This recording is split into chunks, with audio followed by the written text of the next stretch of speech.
El emprendimiento es un motor de cambio y desarrollo económico, factores fundamentales para la movilidad social. Fundación Coppel presenta La tajada de pastel. El emprendimiento es un motor de cambio y desarrollo económico, factores fundamentales para la movilidad social. Fundación Coppel presenta La tajada del pastel. El pastel económico de México no es tan grande como quisiéramos. Y cuando parece crecer, algunos se llevan grandes tajadas, a veces incluso por medios ilegales como la extorsión. Soy Luis de la Calle, autor del libro La economía de la extorsión, donde he explicado a fondo este doloroso, indignante e inconveniente fenómeno que lastra nuestra economía. ¿Cómo evitar que el pastel económico se reparta desigualmente por el chantaje y la extorsión? Soy Marina Gómez Robledo, pertenezco a la generación millennial y busco optimizar mis posibilidades de ahorro y desarrollo económico a partir de mi empleo godín y desde la sociedad civil. En esta cuarta temporada de La tajada del pastel, nos adentramos a uno de los problemas más urgentes y complejos de nuestro país, la extorsión económica. Analizaremos cómo este fenómeno afecta a empresas de todo tamaño, a trabajadores y en realidad a toda la sociedad, así como qué podemos hacer para combatirlo. Soy Rodrigo Hernández, otro millennial que ha buscado la estabilidad económica a partir del emprendimiento. Escúchanos en tu plataforma preferida y síguenos para que no te pierdas ninguno de nuestros capítulos. Califica y recomienda este podcast para que nadie te extorsione y se quede con el betún de tu pastel económico. Rodrigo Sámano Menert es socio fundador y CEO de Intelligence Services Latinoamérica, ISLA, empresa especializada en seguridad cibernética e inteligencia electrónica, con una destacada trayectoria en el ámbito de ciberseguridad. Sámano es un ex Black Hat hacker, Biohazard, reconocido experto en la protección de activos digitales y análisis de riesgos tecnológicos. Hola Rodrigo y bienvenido a La tajada del pastel. ¿Qué tal? Buen día. Muchas gracias por invitarme. En el contexto actual de la economía digital, ¿cómo crees que ha evolucionado el uso de la ciberseguridad en el marco de las extorsiones y ataques informáticos? Desafortunadamente nos encontramos en una sociedad reactiva en vez de preventiva, lo cual le permite a los criminales tener un éxito rotundo. El crecimiento del crimen organizado en cuestiones de cibernética ha explotado de una manera desmesurada y desafortunadamente las autoridades están completamente rebasadas. Y en otro punto negativo, todos los proveedores de servicio no se fijan en el usuario realmente como un cliente, sino como un producto. Entonces, los problemas que te causa, ellos son incapaces de resolverlos, simplemente no tienen interés. Y hoy en día, ¿qué tipos de amenazas cibernéticas son más comunes? La parte más común no son específicamente hackeos, sino son engaños. La gente se ha acostumbrado a que todo lo que ve en sus dispositivos es fidedigno, pero pues eso es todo lo contrario. Hace tiempo, si alguien llegaba y te pidiera tus números de tarjeta en la calle, pues jamás los darías. Pero ahora cualquier persona, cualquier mensaje, hasta esta estafa muy común de los paquetes de Amazon, pues digo, el teléfono saca una advertencia de media pantalla que dice, por favor, no comparta este código, es para dar de alta su nuevo dispositivo, y gente que no ha pedido ningún paquete de Amazon, de todos modos lo comparte para ver si le llega algo, ¿no? Justo sacaste el ejemplo de Amazon, que escuchamos a cada rato que alguno de nuestros familiares cae. Entonces, ¿cómo nos podrías decir que es lo principal que tenemos que poner atención para no caer en ese tipo de hackeos? Bueno, lo primero es simplemente dudar de todo lo que ves, ser escéptico. Si no pediste un paquete, o hasta si pediste un paquete, no importa, no pasa nada si no lo entregas en ese momento. Simplemente tú te podrías comunicar a la institución bancaria o a la empresa de paquetería o hasta el mismo Amazon y revisar tú. Si alguien te está presionando, si hay algún tipo de urgencia que parece no razonable, el verificar es la diferencia entre perder lo que tienes ahí o mantener tu seguridad. Ok, ya caí. ¿Cuál es el ABC? Lo primero que tengo que hacer si ya caí en este tipo de hackeos. Si ya caíste, pues lo más prudente es acercarte a un especialista. Lo que pasa es que hay varios grupos que tienen diferentes modos de operación, algunos con consecuencias reales, otros realmente simplemente están ahí para ver quién cae, ¿no? Simplemente avientan una red y cuál es el pez más gordo. En general la gente no se protege, pero sí hay aplicaciones que son hasta de manera gratuita que pueden reducir el riesgo enormemente. ¿Nos puedes dar algunos ejemplos? Pues no puedo favorecer una marca por otra, pero hay un portal que se llama ciberseguro.org, donde hay gente que tiene más o menos las mismas habilidades que nosotros y de una manera, o más bien sin un fin de lucro, te asesoran sobre cuál es lo más pertinente, ¿no? Mientras hay aplicaciones que son efectivas hasta cierto nivel y hay otras de paga que son altamente efectivas. En tu experiencia, ¿cuáles son los principales errores que cometen las empresas al intentar protegerse contra ataques de extorsión digital? Desafortunadamente hay mucho farsante en esta rama. Entonces, usualmente la persona de sistemas, que ni siquiera estudió sistemas, sino es el primo de alguien que lleva ahí 15 años y es el que se encarga de que la impresora no imprime o que no hay internet o cosas por el estilo, empiezan a dar opiniones y soluciones que realmente no van ligadas a. En el momento de decriptar una cosa como de ransomware es muy, muy complicado y el simple hecho de pagar el rescate no te certifica que te van a regresar la información. De hecho, al ver que tienes capacidad de pago, inmediatamente se saltan a un tema de extorsión, donde podrían filtrar tu información o simplemente no te la regresan. Hablabas de prevención al principio. ¿Qué prácticas preventivas pueden hacer las empresas para no caer en esto? Lo primero es separar que el departamento de sistemas debe tener un área de seguridad. Ya toda la vida de todo el mundo está dentro de un dispositivo electrónico, entonces somos extremadamente vulnerables. Y contratar a una persona no son extremadamente caros. El prevenir cuesta quizás 5 y el resolver después de un evento cuesta 1,000, 1,000,000 y a veces hasta no se puede, ¿no? Hay daños reputacionales que es imposible de resolver. ¿Cómo saber que sí estás contratando a una persona que sabe? Pues hay que ver las credenciales. Mucha gente se va por los títulos nobiliarios que entregan los certificados, pero en mi opinión ciertas de esas cosas son ridículas porque la misma empresa que sufre las vulnerabilidades te está certificando para que tú no sufras las mismas vulnerabilidades que ellos sufren diariamente. Pues, a mí no me hace sentido. Entonces, tienen que ser personas que tengan tanto los estudios, las credenciales, pero la experiencia. Porque en general, durante los últimos 10 años no ha cambiado mucho las amenazas.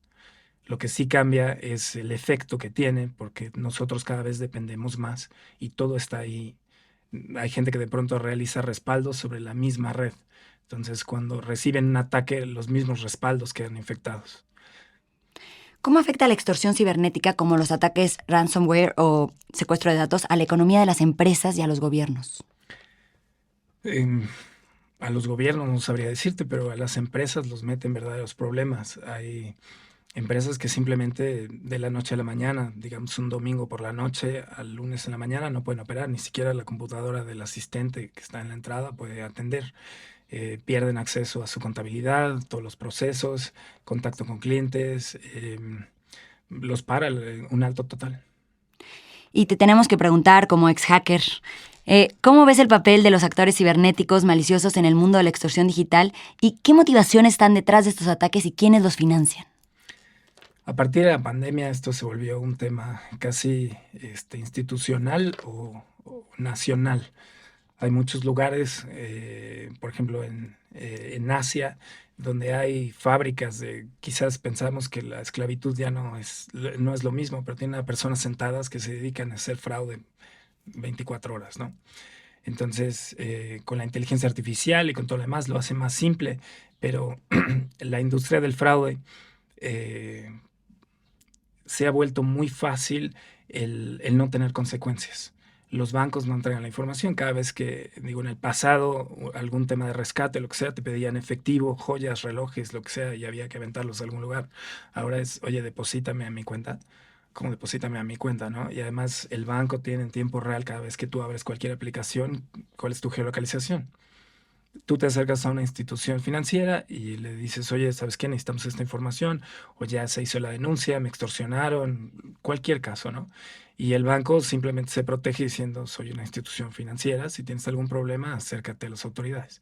Y las autoridades, pues, no tienen ni por dónde empezar, ¿saben? Entonces, ¿tendría que haber una mayor colaboración entre bancos, empresas, gobierno? Correcto. El paso número 1 es legislación. para que los bancos, las instituciones financieras, que al final de cuentas prácticamente sirven el rol del vehículo de escape, o sea, como si estuvieras robando el banco, ellos son los que manejan el coche. ¿Por qué? Porque les entregan esto y además no les bloquean las cuentas, no hay ningún tipo de protección para el usuario o ciudadano. ¿Y cómo estamos en México en términos de legislación? Híjole. Esa me la voy a ahorrar. Next. Perfecto, con eso se entiende la respuesta. Sí. Con la rápida evolución de las tecnologías, ¿cómo crees que desarrollará la extorsión cibernética en los próximos años? Desafortunadamente ha crecido enormemente y cada vez tiene más efecto negativo sobre las personas. A no ser que los legisladores tomen una posición o que encuentre algún político que se quiera colgar la bandera y sea el caudillo de la ciberseguridad, creo que vamos muy mal. Pues ya para terminar, no sé si viste la serie de Día Cero, protagonizada por Robert De Niro. No sé si la viste, sí. Y justo la vi ayer, me la recomendó mi papá. Perfecto. Bueno, pues es un ciberataque de gran magnitud que causa el colapso en Estados Unidos y mueren muchas personas. Sé que estamos hablando de un escenario futurista, pero ¿qué tan probable es un ataque cibernético de esta escala que podría ocurrir? ¿Podría ocurrir? Definitivamente podría ocurrir. Ahora, un punto clave de lo que toca la serie es que el ataque es interno. Y el 95% de los ataques, tanto empresas y gobiernos y lo que sea, son locales. No son hackers o genios o sistemas muy avanzados, sino simplemente una persona en el lugar correcto, con las intenciones incorrectas y los privilegios correctos. Pues muchas gracias, Rodrigo, por estar aquí en La Tajada del Pastel. Para servirte, muchas gracias.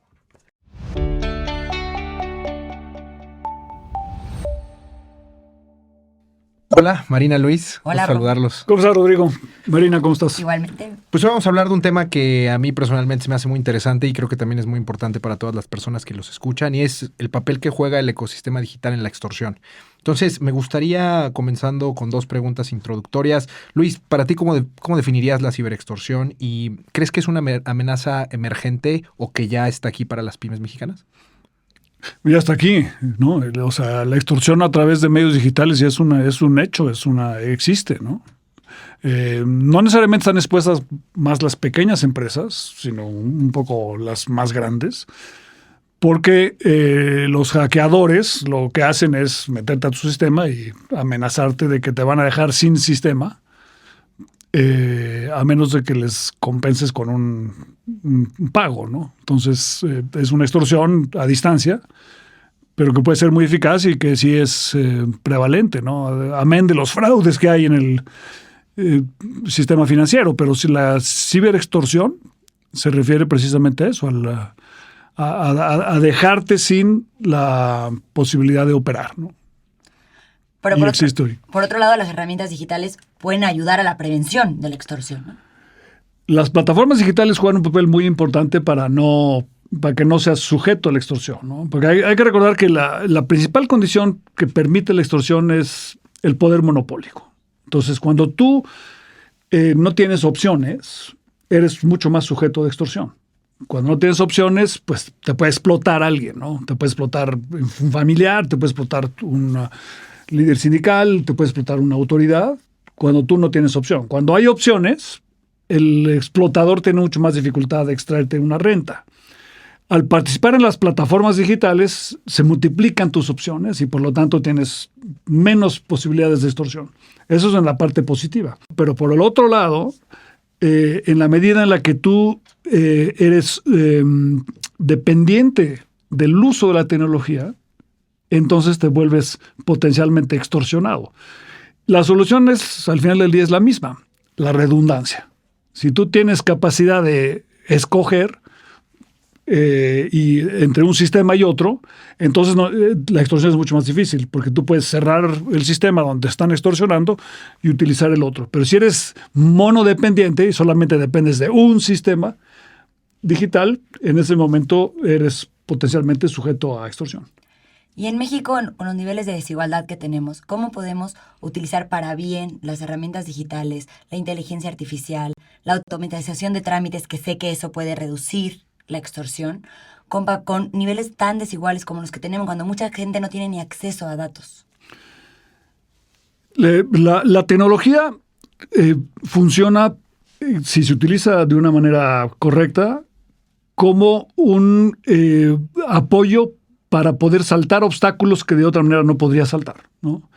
Entre más minusválido seas en tus capacidades, mayor el valor de la tecnología.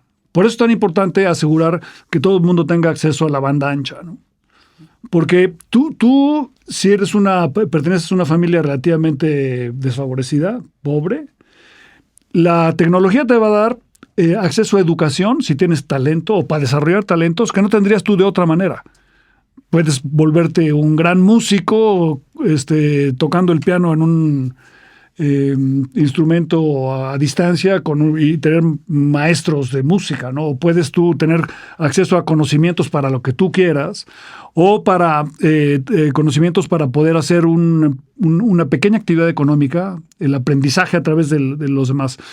Pero además la tecnología también te da, además del conocimiento, la interacción con otras personas, con otras culturas para poder abrir tu mundo y acceso a conseguir insumos y después poder colocar tus productos. Entonces, bien utilizada, la tecnología es altamente liberadora de aquellos que están que son menos afortunados y tienen menos redes, porque te permite participar en una red mundial de alto alcance, ¿no? Entonces, en ese sentido es tremendamente positivo. Un país joven, además, como México, debe apostar decididamente a la expansión de la tecnología como un esquema igualador y no pensar que implica un esquema que profundiza la desigualdad.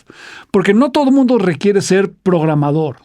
O sea, hay esta idea de que con la digitalización todos tenemos que ser programadores. No, la abrumadora mayoría no somos programadores, sino que la tecnología, la inteligencia artificial y otras herramientas te facilitan el uso de herramientas a las que en otras circunstancias nunca podrías utilizar.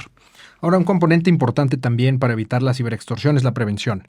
Y esto requiere muchas veces inversiones para pequeñas empresas, que entiendo tu respuesta de que hay más incentivos tal vez para atacar a las empresas grandes, pero muchas veces a las pymes, si logras hackear una computadora, la del director general, que probablemente también es el socio principal, ya hackeaste el sistema de la empresa, ¿no? Uh-huh. Entonces, es importante hacer inversiones por parte, me parece que el sector público y el sector privado, para ayudar a que los ciudadanos puedan protegerse de estos ataques. ¿Qué opinas, Luis? Sí, efectivamente tú puedes tener, digamos, filtros, barreras, protección a través de sistemas de computación que le dificulten al hacker entrar a tu sistema, ¿no? Y eso seguro hay que hacerlo, hay que invertirle un poco en eso.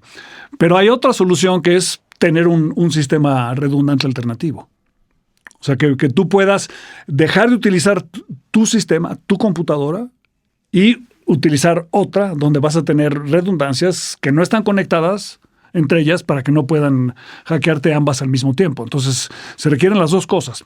Es como cuando te extorsionan en un gasoducto. Si tienes solamente uno, te van a extorsionar con probabilidad 1. Si tienes 2 es más difícil. Si tienes 3, mucho más difícil. Entonces, hay que invertir no solamente en la protección, sino en la redundancia. Y también esta dinámica recientemente se ha vuelto una dinámica que afecta a la geopolítica. Al parecer hay actores, tanto estatales como no estatales, que buscan vulnerar sistemas cibernéticos para extorsionar a gobiernos, ya sea por transacciones económicas o cambios de política exterior. Este es un tema que, ¿cómo deberíamos verlo desde México? ¿Tienes alguna idea de algo que esté haciendo el gobierno mexicano para fortalecer su infraestructura? Bueno, yo creo que México tiene ventajas comparativas tremendamente altas en el desarrollo de software. México se ha convertido en uno de los principales desarrolladores de software en el mundo, ¿no? En México y mexicanos que trabajan en otros países, ¿no? Tenemos ventajas muy importantes. Hay regiones de México que tienen altos niveles de talento para el desarrollo de software. Entonces, México tiene que meterse a ese mundo de la alta tecnología para realmente poder desarrollarnos. Entonces, sí, tenemos que invertir en jóvenes que se vuelvan talentosos y que participen en el mundo de la alta tecnología. Los hackatones que se organizan, que son un poquito como decir, oye, estamos invitando a la gente a que aprenda a extorsionar. No, estamos invitando a que la gente aprenda a cómo se maneja la tecnología y cómo puedes utilizar tú la tecnología de una manera positiva. Todos los desarrollos tecnológicos en la historia de la humanidad, desde el dominio del fuego hasta cualquier otro, se pueden utilizar como instrumentos de guerra, pero se pueden también utilizar como instrumentos para el bienestar. Luis, cuando hablas de que México necesita impulsar a los jóvenes en el uso de las nuevas tecnologías, ¿de quién estás hablando? ¿Del gobierno? ¿De las empresas privadas? ¿Del sector? ¿De quién estamos hablando cuando dices México necesita? De todo el mundo. O sea, es una cosa colectiva, ¿no? El gobierno obviamente debe incentivar, debe subsidiar las actividades que se promuevan eso, pero también es mucho más una cosa también privada, ¿no? De nosotros convertirnos como empresarios en innovadores. O sea, el valor se crea a partir de la innovación, de resolver los problemas de los consumidores, de buscar cómo influir en las preferencias, mucho más de encontrar la materia prima para construir un aparato, un instrumento, ¿no? Sino en imaginarse el instrumento. Tenemos que ser un poco más, utilizar mucho más el mexicano es profundamente creativo, pero nos cuesta mucho trabajo pasar de la creatividad manual o de las habilidades que tenemos en soluciones que tengan valor en el mercado. Y una última pregunta, Luis, ya para terminar. En el proceso de la revisión del TEMEC, ¿hay algo que crees que el Estado mexicano debería buscar negociar para poder incrementar nuestra posibilidad de sumarnos a esas grandes cadenas de valor, sobre todo en el mundo tecnológico? Sí, hay que apostar a favor de la competencia con China es una competencia por la tecnología, ¿no? En México, la extendida extorsión que tenemos ha sido uno de los frenos que nos impide apostar a favor de la innovación y la tecnología. Pero si queremos realmente competir exitosamente en el mundo, tenemos que competir en el ámbito del diseño, de la creatividad. Pero la creatividad no es solamente tener ingenieros de altos vuelos, porque eso parece como que no está al alcance de todos. No, la creatividad también está en el arte, en la cocina, en la expresión oral, en el canto, en artes y disciplinas en las que México tiene ventajas comparativas tremendas por sus profundas raíces culturales y por la riqueza y la variedad que tenemos en México. Excelente. Bueno, pues muchas gracias a todos. Gracias, Luis. Gracias, Ro. Gracias por escuchar la 4ª temporada de La Tajada del Pastel. Búscanos en tu plataforma de audio favorita. Más instrucciones sobre cómo hacer la consulta personal, la duda que tienes y en qué organizaciones aliadas puedes verlo. Pero sobre todo, desde una perspectiva intergeneracional. Sigue, califica y comparte La Tajada del Pastel. Buen provecho. Este es un podcast de la colección Pensando un País. Producción de Hook Audio.